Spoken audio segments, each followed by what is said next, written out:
All right. Something I ran into this week on Twitter, which I thought was interesting. I was trying to go to sleep. I was flipping around my phone. I saw Corny going off on Matt Hardy. So I wanted to get the genesis of this. So I clicked into kind of the thread of tweets. This was all on Twitter, by the way. Matt Hardy said he was talking about CM Punk fans and how it's cool for them to hate the elite.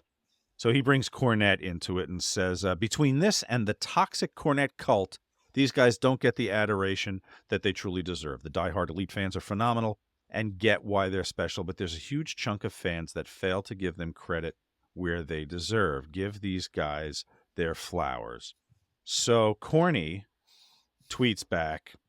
He says, geez, man, I can understand selling your soul for rock and roll, but selling it for Adderall? Even if you have to abandon your principles and verbally fillet these childish cretins for your check, leave my fans alone. It's not their fault Tony's not paying them enough to lie. That was in response to Matt Hardy's tweet.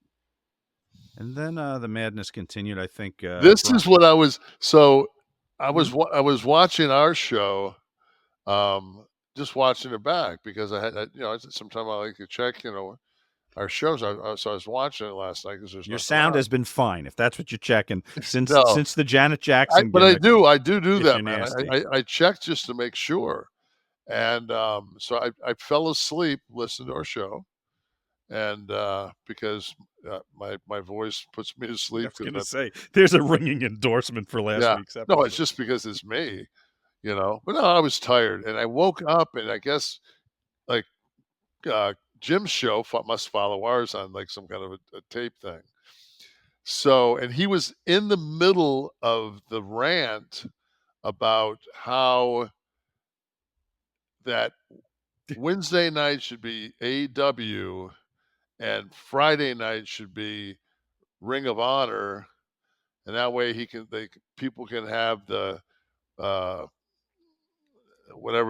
however he that whole thing, like it's the two different what he perceives as like Jim's perception of pro wrestling is.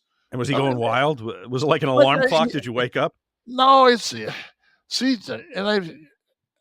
it's one of those things where, like I said, man, like as time went on and we were in the TNA locker room, I would start creeping in my 50s, and all of a sudden it would be like everybody would be going back and forth. And Cornette would say something, and I'd say something, and Cornette would double back on mine, and all of a sudden we were just like, I'd be like, wow. But Cornette's a lot like I am, to whereas when we've said this before, there's a knock on your door. You look through the peephole. How many guys on the current roster you go, oh fuck. Dangerous. Right. Dangerous. That's that.